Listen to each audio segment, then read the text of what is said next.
ಕೋಟಿ ಮಂದಿ ಋಷಿಗಳು ತಪಸ್ಸು ಮಾಡಿ ಅವರಿಗೆ ಕೋಟಿ ರೂಪದಲ್ಲಿ ಈಶ್ವರ ಪ್ರತ್ಯಕ್ಷ ಆಗಿದೆ ಅಂತ ಇಲ್ಲಿ ಇತಿಹಾಸ. ಒಂದು ಬಾವಿ ಇದೆ, 2 ಫೀಟ್ ಆಳ ಬಾವಿ ಇದೆ. ಆ ಬಾವಿಯಲ್ಲಿ ಸ್ವಯಂ ಲಿಂಗ, ಕೋಟಿ ಲಿಂಗ ಅಂತೆಲ್ಲ ಸಣ್ಣ ಸಣ್ಣ ಸಣ್ಣ ಲಿಂಗ, ಅದನ್ನು ಕೋಟಿ ಲಿಂಗೇಶ್ವರ ಅಂತ ಇಲ್ಲಿ.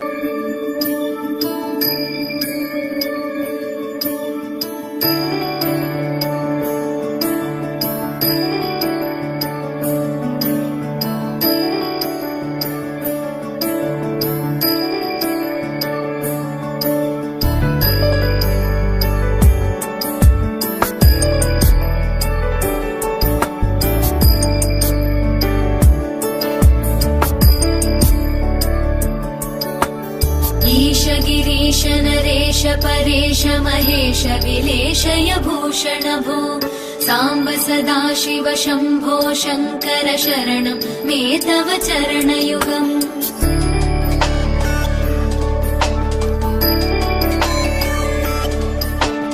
उभयादिव्य सुमङ्गल विग्रहया लिङ्गित वामाङ्ग विभो साम्ब सदा शिव शम्भो शङ्कर शरणं मे तव चरणयुगम्।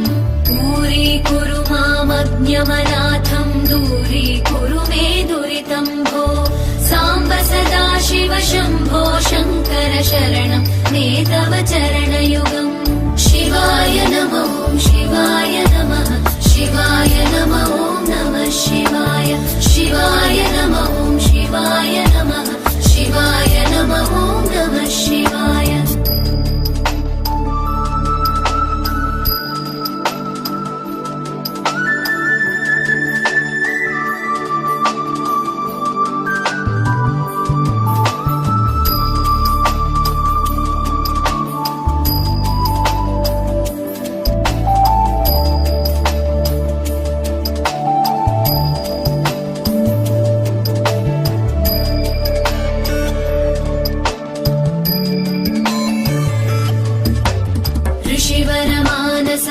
सचराचर जनन स्थितिलय कारण भो साम्ब सदा शिव शम्भो शङ्कर शरणं मे तव चरणयुगम्।